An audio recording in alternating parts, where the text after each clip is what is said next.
मैं सिराजुद्दीन मुल्तानी युवा नेता हजरत बहाउद्दीन जकरिया मुल्तानी के 786 वर्ष मुबारक मौके पे सभी शहर वासियों को व देशवासियों को दिल मुबारकबाद देता हूँ।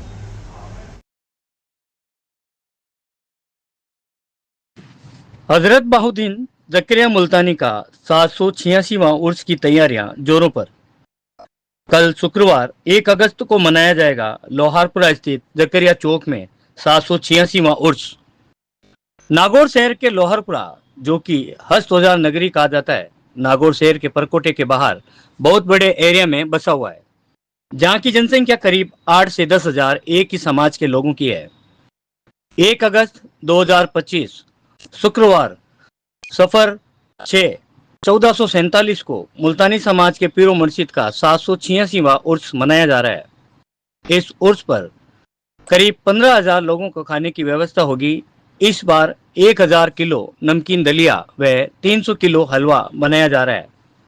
इतने बड़े आयोजन के सिन्नी बनाने की व्यवस्था ही मुल्तानी समाज के पुरखों ने घर में पुरुष पगड़ी की गिनती को आधार मानकर पैसों की व्यवस्था की जाती है। इस वर्ष 786वां उर्स होने के कारण मुल्तानी देग बिरादरी ने लोहारपुरे के मुख्य द्वारों पर गेट लगाकर सजावट की जा रही है व मार्गों को फूलों व फरियों से सजाया जा रहा है। इस उर्स में पहली बार झंडे की रस्म की शुरुआत की गई व इतने विशाल सिन्नी को बनाने हेतु मुल्तानी समाज के नौजवान में बुजुर्ग पूरी रात खाना बनाने में अपनी भागीदारी निभाते हैं। साथ ही उसे उसकी भव्य बनाने हेतु 1 से 6 छप्पर तक जलसे का आयोजन किया गया, जिसमें हजरत बहाउद्दीन जकरिया मुल्तानी की जीवनी, उनके द्वारा किए गए मानव कल्याण के कार्य व अलौकिक शक्तियों पर प्रकाश डाला गया। मुख्य उर्स और 6 सफर 1447 1 अगस्त 2025 वार शुक्रवार को मनाया जाएगा, जिसमें सुबह 10:30 बजे नारे की रस्म दुआ की जाएगी। इसके बाद मुल्तानी समाज सहित अन्य समाज व सर्व समाज, शहर व बाहर से आए हुए मेहमान इस सिन्नी में शिरकत करेंगे। अब आपको जनाब मुफ्ती मोहम्मद रमजान साहब हजरत बहाउद्दीन जकरिया मुल्तानी की जीवनी पर प्रकाश डालेंगे। जनाब मुफ्ती साहब, आपका लकी प्राइम न्यूज में स्वागत है।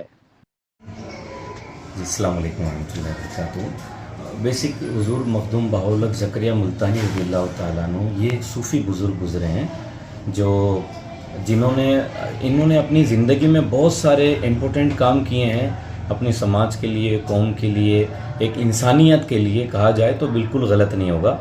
इनका जो सबसे अहम काम है, जिसको भूलना यूँ समझ लीजिए कि इंसानियत पर सबसे बड़ा जुल्म होगा, वो इनका काम है एजुकेशन का। मैं सिर्फ इस चीज़ पे ही आज रोशनी डालूँगा, बाकी की इनकी सीरत पे, उनकी जीवनी पे किताबें मौजूद है, पढ़ी जा सकती हैं।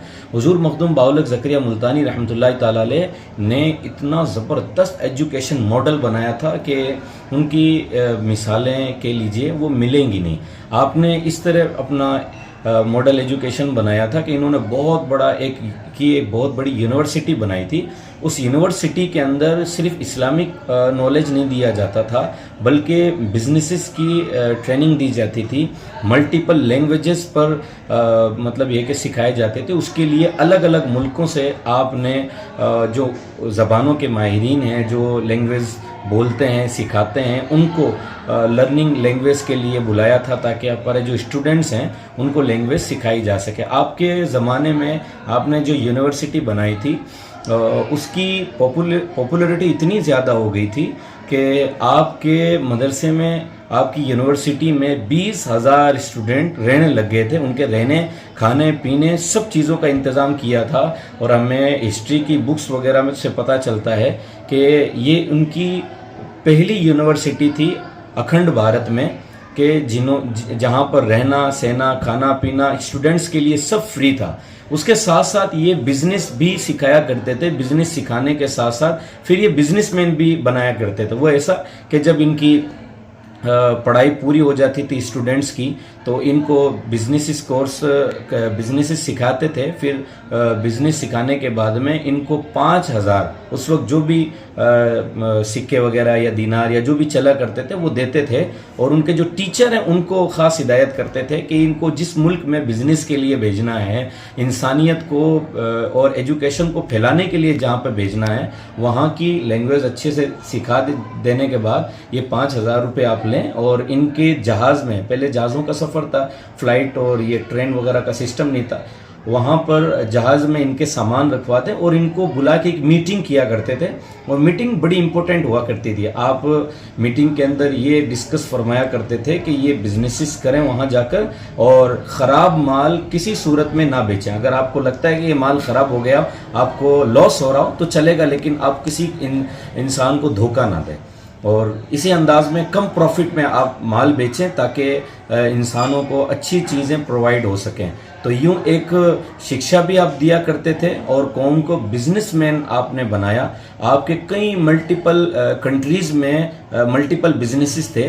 आपका मेन जो है वो खेती बाड़ी का भी काम था। इससे जो भी प्रॉफिट आता, क्योंकि मैंने आपको बताया कि ये सूफी बुजुर्ग थे, सूफी संत थे, जो भी प्रॉफिट आता करोड़ों में लाखों में आया करता था, और ये अपने लिए कुछ भी नहीं रखा करते थे। इन्होंने जो भी यूनिवर्सिटी खोली हुई थी उसमें रहने सहने खाने पीने का जो एक्सपेंसेस होते थे ये खुद उठाया करते थे।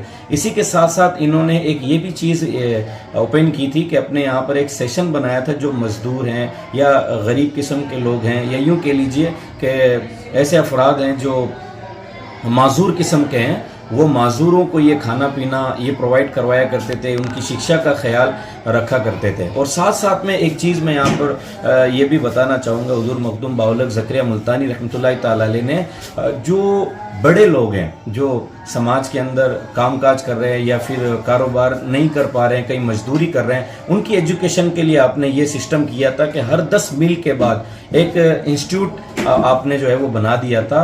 उस इंस्टीट्यूट में हर 10 मील के अंदर जो टैलेंटेड हैं या फिर जो पढ़े लिखे जो टीचर हैं उनको उन्होंने हायर किया था, और अच्छी सैलरी उनको पे करते थे। उस दौरान जो इंस्टीट्यूट के आसपास में रहने वाले या जो मुसाफिर होते हैं या फिर जो भटके हुए होते हैं उनको वहाँ पे बिठाते, खाने पीने का भी इंतज़ाम करते, और खाने पीने के साथ साथ उनकी शिक्षा का इंतज़ाम करते। ये सूफ़ी संतों का ये यूँ समझ लीजिए कि तारीख़ रही है, हिस्ट्री रही है कि आपने इंसानियत की बहुत बड़ी खिदमत की है। आपके पास में लाखों लाख रुपए होने के बावजूद आप एक लग्जरी लाइफ गुजारने को अवॉइड किया करते थे, और एक सुकून के साथ में एक जो दुर्वेशों वाली फ़कीराना अंदाज़ है